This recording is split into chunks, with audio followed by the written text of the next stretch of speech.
প্ৰাণৰ শিল্পী জুবিন গাৰ্গৰ ৰাজহুৱা আদ্য শ্ৰাদ্ধ আজিও পালন কৰিছে, উদযাপন কৰিছে নাওবৈচা উচ্চতৰ মাধ্যমিক বিদ্যালয়ৰ খেলপথাৰত প্ৰায় 30টা সংগঠন একগোট হৈ প্ৰাণৰ শিল্পীজনৰ আদ্য শ্ৰাদ্ধ উদযাপন কৰিছে। মই সেই আদ্য শ্ৰাদ্ধৰ থলীতে আছোঁ। পোনে পোনে নামৰ দৃশ্য প্ৰথমে কিছু অংশ দেখুৱাই ল'ম। এই সকলো লোকে পুৱাৰে পৰা সম্পূৰ্ণ বৈষ্ণৱ পৰম্পৰাৰে আমাৰ প্ৰিয় শিল্পীজনৰ প্ৰাণৰ শিল্পীজনৰ ৰাজহুৱা আদ্য শ্ৰাদ্ধ উদযাপন কৰিছে।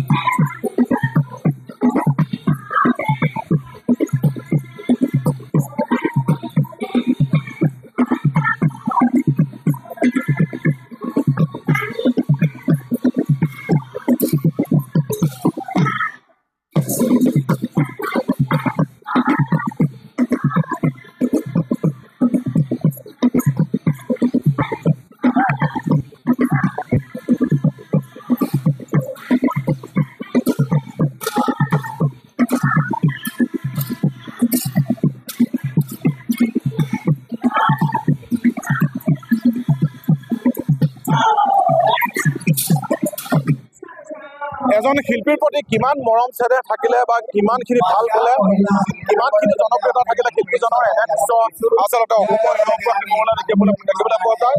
এই ক্ষেত্ৰত কেৱল জুবিন গাৰ্গে প্ৰমাণ কৰিব পাৰিব। জুবিন গাৰ্গৰ মহাপ্ৰয়াণৰ পিছত যি দৃশ্য আচলতে অসমৰ ইমূৰৰ পৰা সিমূৰ আমি দেখিবলৈ পাইছোঁ, এয়া কৈ শেষ কৰিব নোৱাৰি। এয়াই হ'ল কেৱল আদ্য শ্ৰাদ্ধ বুলি ক'লে ভুল হ'ব। এয়া হ'ল যে শিল্পীজনৰ প্ৰতি থকা অসীম মৰম চেনেহ বহিঃপ্ৰকাশ আৰু এক প্ৰকাৰ এটা দাবী বুলি ক'ব লাগিব, ন্যায় দাবী। মই আয়োজকসকল আছে, আয়োজকসকলৰ লগত কথা পাতিবলৈ যত্ন কৰিম।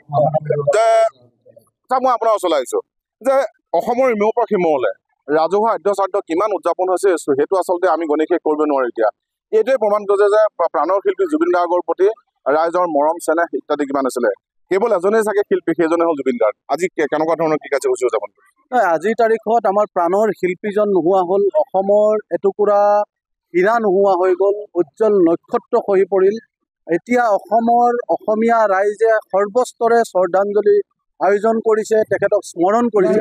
আৰু এটা কথা ঠিক যে এই শ্ৰদ্ধাঞ্জলি আৰু স্মৃতিচাৰণ কৰা এইসকল ৰাইজ যেতিয়া ৰাজপথলৈ ওলাই যাব, যেতিয়া ৰাজপথত জুবিনদাৰ হত্যা কৰা হৈছিল নে তেখেত স্বাভাৱিকভাৱে তেওঁ মৃত্যু হৈছিল, এই যেতিয়ালৈকে চৰকাৰে এই তথ্য ৰাজহুৱা কৰিব নোৱাৰে বা CID ইয়াৰ সঠিক উত্তৰ দিব নোৱাৰে, তেতিয়াহ'লে এই শক্তিটো যে দেখিছে আজি গাঁৱে গাঁৱে ঘৰে ঘৰে যে জুবিনদাৰ প্ৰতি শ্ৰদ্ধাঞ্জলি জনাইছে, এইসকল ৰাইজ জ্বালামুখী হৈ কিন্তু ৰাজপথলৈ আহিব।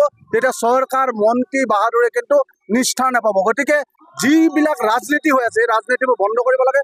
জুবিনদাই সদায় কৈছিল, মোৰ কোনো জাতি নাই, মোৰ কোনো ধৰ্ম নাই, মই মুক্ত, মই কাঞ্চনজংঘা। জুবিনদাই সদায় ৰাজনীতিৰ ঊৰ্ধত কথা কৈছিল। জুবিনদাই বৃহত্তৰ অসমীয়া মহাজাতিৰ কথা কৈছিল। আৰু সেই জুবিনদাক লৈ আজি ৰাজনীতি কৰি থকা হৈছে, সেই জুবিনদাক লৈ বোকা চোটোৱা ৰাজনীতি হৈছে। প্ৰতিখন আদ্য শ্ৰাদ্ধ থলীতে আমি মন কৰিছোঁ যে আয়োজকসকলে হওক বা জুবিন গাৰ্গক ভাল পোৱা যিসকল লোক আছে, তেওঁলোকে ন্যায় দাবী কৰি আছে। আচলতে আদ্য শ্ৰাদ্ধ পাতিব পৰা সময় অতিক্ৰম হৈ গ'ল, সময় যথেষ্ট অতিক্ৰম হ'ল। এই দিনটোলৈকে কিন্তু এতিয়ালৈকে ৰাইজক সন্তুষ্ট কৰিব পৰাকৈ বা আশ্বস্ত কৰিব পৰাকৈ চাগে ন্যায় দিব পৰা নাই। তেতিয়া ক'ব বিচাৰিছে নেকি? যোৱাকালি যেতিয়া গৰিমা বৌয়ে সমাধি ক্ষেত্ৰত আহি তেখেতে হুক শুকাই কান্দি জুবিনদাৰ ন্যায় বিচাৰি জাষ্টিছ ফৰ জুবিনদা বুলি লিখিবৰ বাবে যি আহ্বান কৰিছে, প্ৰতিগৰাকী অসমীয়াৰ বুকুত কিন্তু দুখে খুন্দা মাৰি ধৰিছে। জুবিনদাৰ কাৰণে ন্যায় বিচাৰিবলগীয়া হৈছে, যিজন জুবিনদাই নিচলা অবলা শোষিত নিষ্পেষিত মানুহৰ কথা কৈছিল, যিজন জুবিনদাই জাতি ধৰ্ম ভাষা বৰ্ণৰ ঊৰ্ধত গৈ কথা কৈছিল, সেই জুবিনদাৰ কাৰণে এতিয়া আমি ন্যায় বিচাৰিবৰ কাৰণে চৰকাৰৰ ওচৰত খাতিৰ কৰিবলগীয়া হৈছিল। নিতান্ত পৰিতাপৰ দুখৰ কথা। আমি ভাবোঁ জুবিনদাৰ ন্যায় লাগিবই, ন্যায় যিকোনো পৰ্যায়ত ন্যায় দিব লাগিব, নহ'লে কিন্তু এখন মহাযুদ্ধ হ'ব, মহাসংগ্ৰাম হ'ব। এই মহাসংগ্ৰামত এই চৰকাৰ বাহাদুৰ মন্ত্ৰী বিধায়ক কিন্তু নিষ্ঠাৰ নাপাব। নিতান্ত এটা কথা ক'ব লাগিব, ৰাইজৰ যি ক্ষোভ, ৰাইজৰ যি আশংকা, সেয়াও কিন্তু অব্যাহত আছে, দিনক দিনে যেন বৃদ্ধিহে পাই গৈ আছে। মই আপোনাক এটা কথাই সুধিম যে প্ৰতিখন আদ্য শ্ৰাদ্ধ থলীৰ পৰাই এটাই দাবী উত্থাপন হৈছে যে প্ৰথম কথা হ'ল জুবিন গাৰ্গৰ বিদেহী আত্মাৰ স্বৰ্গপ্ৰাপ্তি কামনা কৰিছে সকলে আদ্য শ্ৰাদ্ধ পাতি। দ্বিতীয়তে ন্যায় দাবী কৰিছে। আজিও ঠিক নাওবৈচাত একেই দৃশ্য। আজি নাওবৈচাত সকলো দল সংগঠন সকলো ৰাইজ লাগি পিনে আদ্য শ্ৰাদ্ধ শ্ৰদ্ধাঞ্জলি অনুষ্ঠান কৰিছোঁ। আমাৰ এটাই দাবী যে জুবিনদাৰ ন্যায় লাগে। কিন্তু অতি দুখৰ বিষয় চাব, অসমৰ মানে সকলোৱে সাৰ্থক তথা অসমৰ কলিজাটো অসমৰ হিয়াৰ আমঠু জুবিন গাৰ্গৰ ন্যায় বিচাৰ দিয়ে এতিয়া অসমবাসী ৰাইজে আন্দোলন কৰিবলগীয়া হৈছে তেতিয়াহ'লে সাধাৰণ ৰাইজ আজি যদি সাধাৰণ কোনোবা এজন হয় তেতিয়াহ'লে কি হ'ব তো চৰকাৰৰ ফুফুৰা চবটো ওলাই গৈছে আৰু অতি দুখৰ বিষয়ে কালি যেতিয়া আপোনাৰ নিউজ চেনেলত যেতিয়া মোবাইল যেতিয়া টিপি আছিলোঁ গৰিমা বৈ ৰাতি আহি যেতিয়া সমাধিস্থলত যেতিয়া জুবিন গাৰ্গ ন্যায় বিচাৰিবলৈ জাষ্টিছ ফৰ জুবিন গাৰ্গ বুলি কৈছে ইয়াতকৈ দুখৰ কথা আছেনে জুবিন গাৰ্গে কৈছে যে পলিটিক্স নকৰিব বন্ধু কিন্তু দেখা গৈছে যে এতিয়া দেখোন জুবিন গাৰ্গক লৈ পিনে এতিয়া আপোনাৰ অসম চৰকাৰে পলিটিক্স কৰাহে আমাৰ অনুভৱ হৈছে আজি 20 দিন হৈ গ'ল আজি অসম চৰকাৰ স্মাৰ্ট অসম আৰক্ষীয়ে আজি 20 দিন হৈ গ'ল 20 দিনৰ পিছতো যে CIDয়ে জেৰা কৰি আছে তদন্ত চলি আছে আৰে প্ৰকৃত ঘটনাটো কি আমাক লাগে দিল্লীৰ পৰা এটা ফৰেঞ্চিক ৰিপৰ্ট অহা কথা আছিলে যে জুবিন দাক বিপান কৰি হত্যা কৰা হৈছিল বুলি সন্দেহ কৰা হৈছিলে তো সেই ৰিপৰ্ট কি হ'ল সেই ৰিপৰ্ট ৰাজহুৱা নকৰি কিয় মুখ্যমন্ত্ৰীয়ে আজি অসমৰ ৰাইজৰ প্ৰতিজন মানুহৰ বুকুত কিন্তু উমি